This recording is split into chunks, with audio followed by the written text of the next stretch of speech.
Yeah, we start out in the peaceful lane, but I mean, I guess not everything has to be action. Let's be honest, this is a bit of an RPG. Well, yeah, I guess it's an RPG because you do level up after all, so. Popular among insomniacs, okay. But anyways, it's an RPG, so not everything's going to be action and what have you, and frankly, I guess despite it being not necessarily entertaining to the viewer, I rather like the peaceful,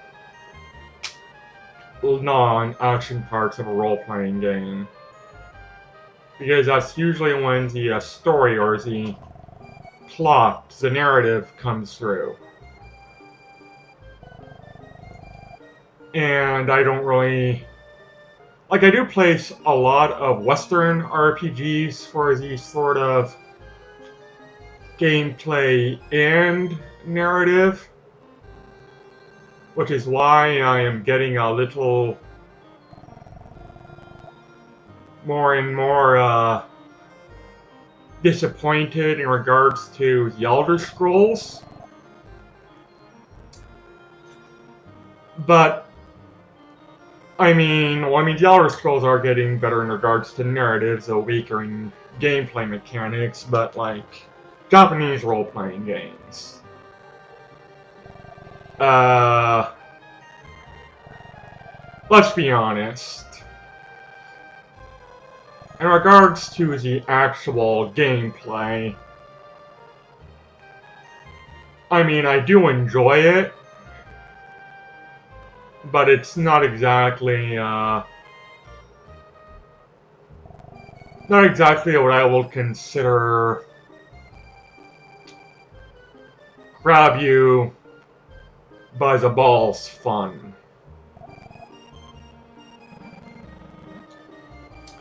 So I tend to play them for the narrative. And the fact that I get to grind like a son of a bitch. Because as I've mentioned in, I think, my other JRPGs, and the like, there is something about grinding that I just enjoy.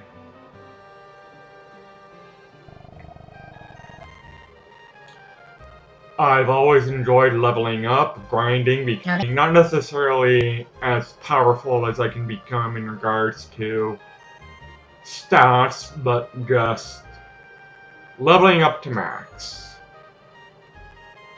I don't know what it is. Actually, I do know what it is. The first JRPG I've played completion was Final Fantasy VIII, where even if you don't necessarily level grind, you have to grind for the magic, so perhaps that's giving me a sort of skewed view in regards to how to grind or how to overall play a Japanese role-playing game, but that's what I do. That's what I do.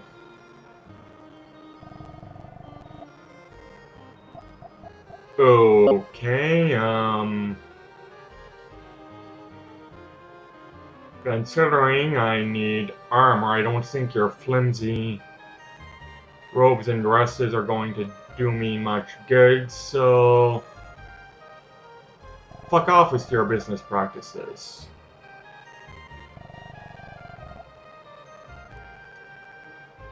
Speaking of, well, not really business practices, but since I've already done and published the satirical version of the Bible, it's called the Blasphemous Bible, go check it out, there's a link in the description below.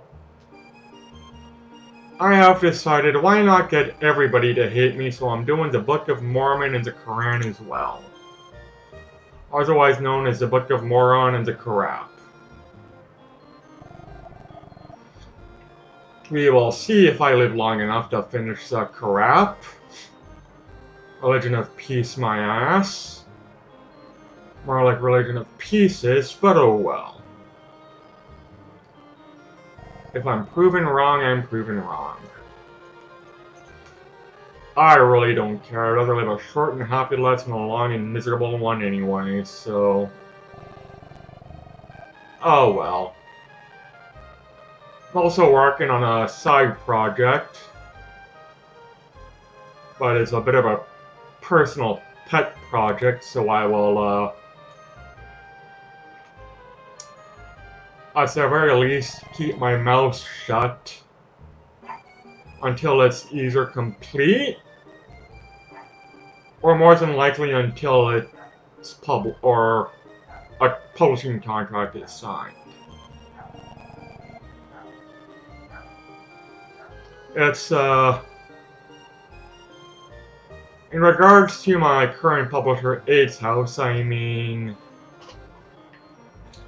AIDS House is known for writing radical works and the like, and I mean, this pet project of mine is, definitely could be considered radical. It's just a matter of will it be too offensive. Then again, I'm doing the Quran, but I mean, whether or not they decide to publish the Quran is ultimately up to them. I mean, if they don't, they're cowards, but they're understandable cowards, you know? I haven't actually brought it up. I want to at least get a rough draft done before I mention it to them. But I mean, I made it public on my page, so it's not as if they don't have a... It's out there. I mean, it's already public that I'm doing the Book of Mormon and the Quran, writing them satirically, or rewriting them satirically.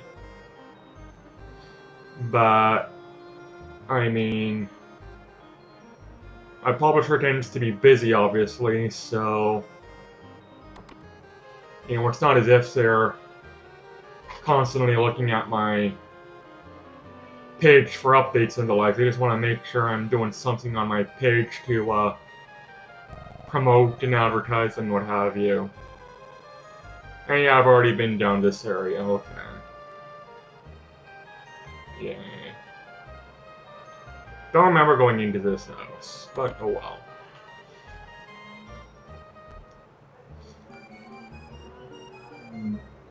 I mean, I can imagine them... I don't see them having a problem with the Book of Moron, because morons aren't exactly known to, you know, kill people. But I mean, in regards to the blasphemous Bible, you have the evangelicals who are, I mean, well, threaten to kill and threaten to damnation. Like, I've already gotten quite a bit of hate, which is absolutely entertaining. And I mean, of course, you get to wackos who are like, I'm gonna kill you, or threaten to kill you, or what have you. I think I've already speaking to these people, correct? Yeah, I've already speaking to these people. Doggy!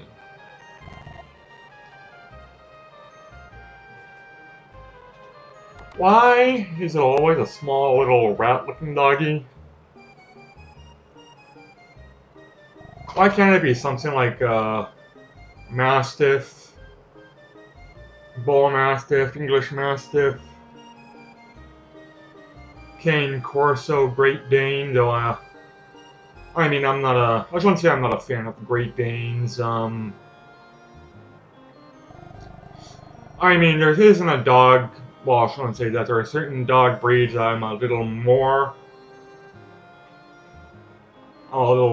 less attracted to, but so long as they're well behaved, I like all dog breeds. It's just some dog breeds are obviously not meant for me. And in regards to a Great Dane, I mean, I likes him, but I will never want one for myself. It's the same with like I call them rat dogs, little dogs, but I mean,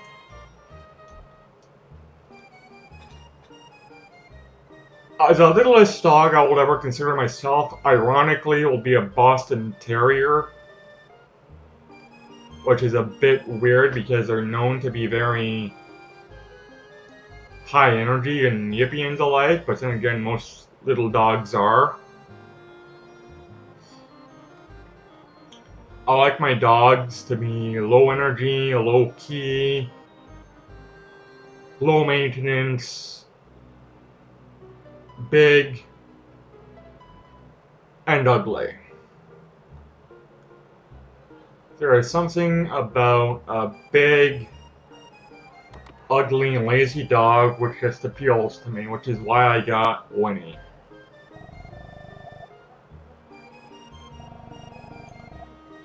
I absolutely loved Winnie, well, still love Winnie. She was a rescue,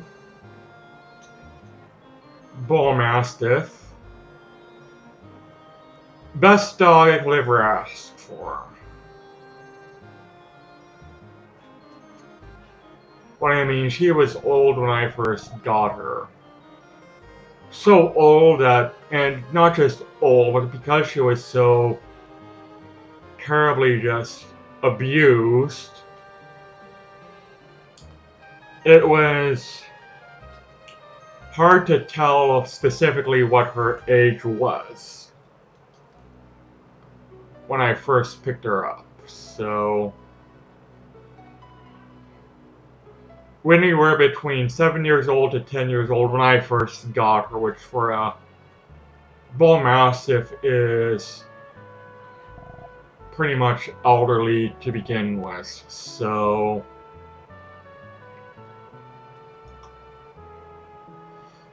in regards to how old she became, she lived... How long did she live again? About anywhere between 3 to 5 years afterwards, which will put her age at anywhere between 10 to 15 years of age. Which again, for most dog breeds is old anyways, but for bull mastiff is exceptionally really old. Well, actually exceptionally old, I don't know, but very old, you know? And I don't know where to go in this castle. One will think that not only will one think this be the throne room, one will also think that considering the king is known to be quite a tyrant,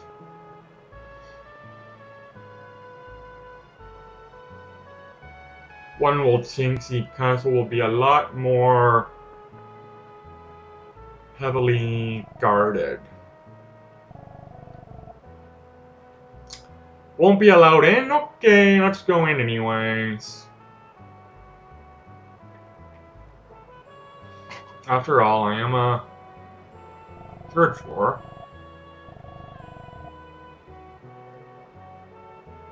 Okay, anyways, gonna head in anyways. Well, I'm already lost, so beat you to it, you son of a bitch. I beat you to it. Yeah, I'm lost. I don't know what to do. As I've pretty much broken my initial rule of never play a game blind, I am playing this game and Soul Blazer blind. What did that do?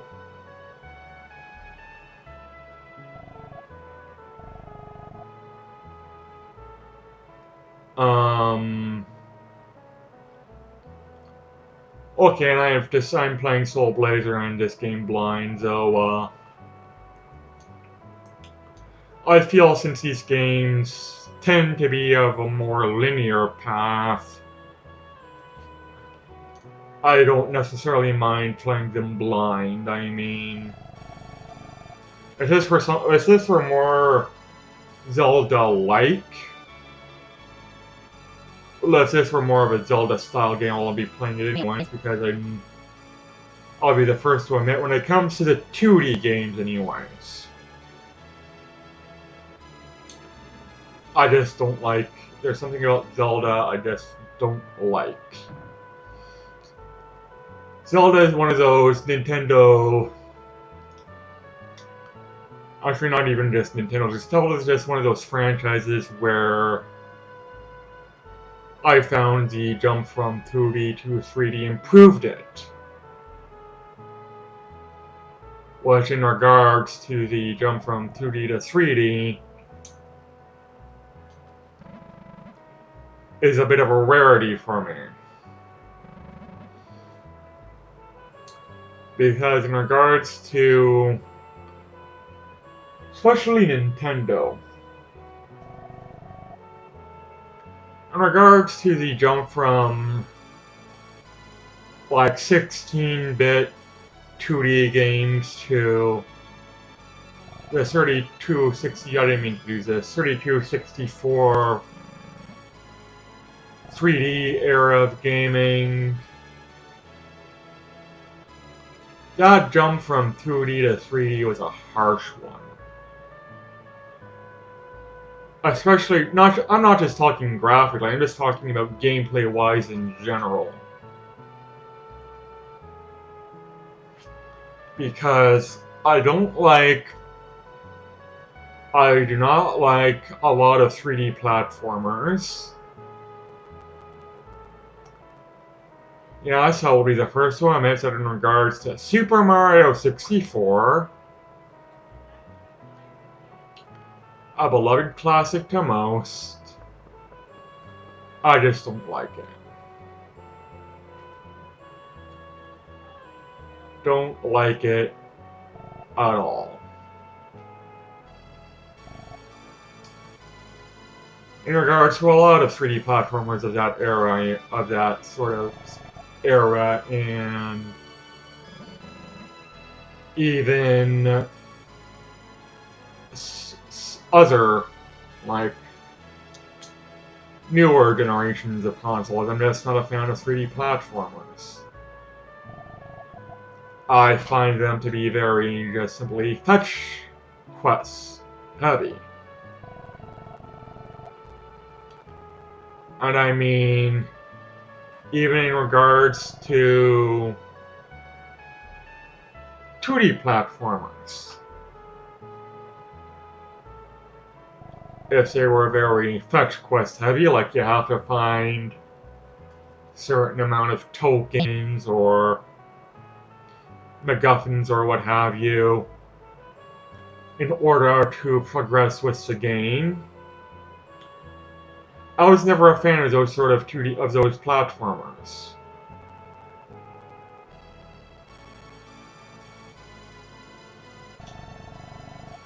Never a fan of those 2D platformers. Like, I mean, if the MacGuffins were an option, I don't mind.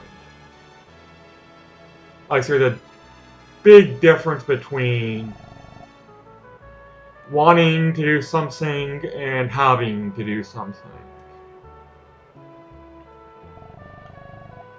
And if you have to do something in a game, like collect a certain amount of stars or tokens or coins or what have you, if you have to do it, just completely ruins the game for me. Where if it's an option, to do it, I mean, then suddenly I don't mind.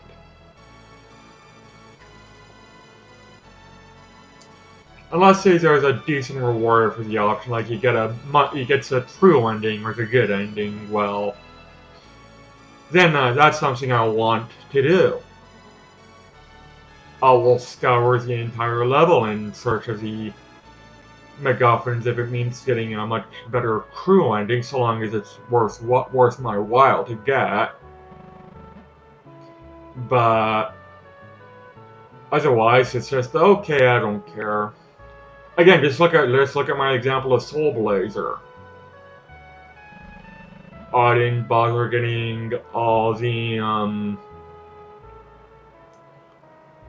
tokens or medals or whatever in regard to get the magic bonus. And now it's kind of biting me in the ass, but I don't care because I am by no means usually I'm not a 100% completionist. And also I'm playing the game blind. This Terranigma and Soul Blazer, I mean these are literally the first time I am playing these games.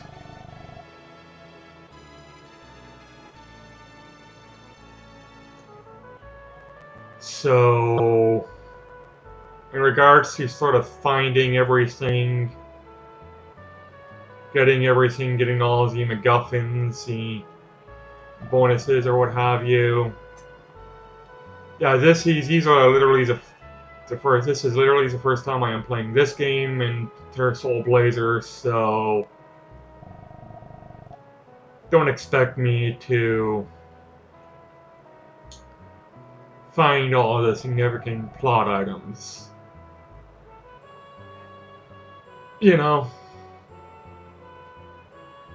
And even if it wasn't my first time, even if I've played these games before, like Illusion of Gaia, which I played and completed once, before I'm at a point where I've completely forgotten what to do, so I'm playing it semi-blind anyways right now, but even in regards to Soul Blazer, which I've at least experience with,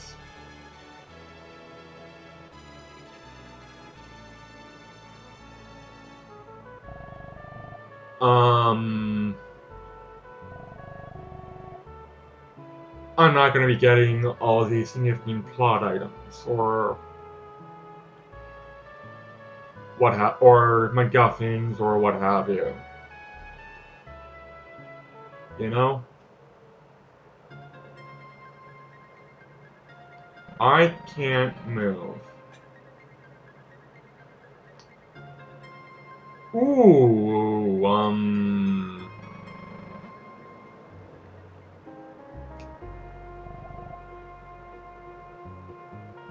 significant twin?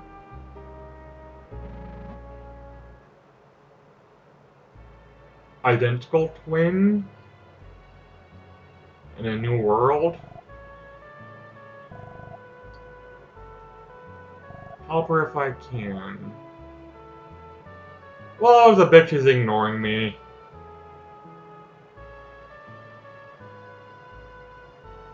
So, what am I expected to do? Also, I'm assuming that's the butler.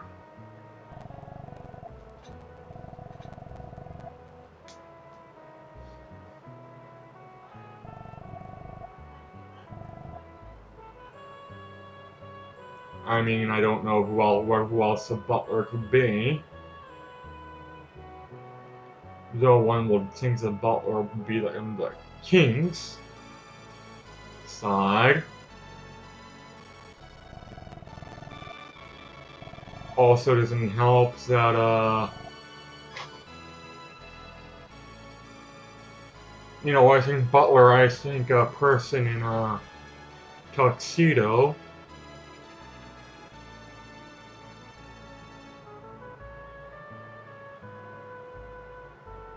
Lounge.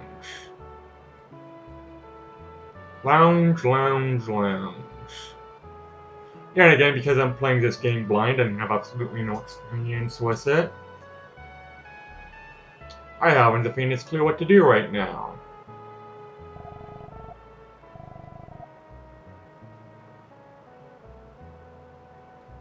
Maybe I needed to speak to that guy before speaking to... Is it L or LA?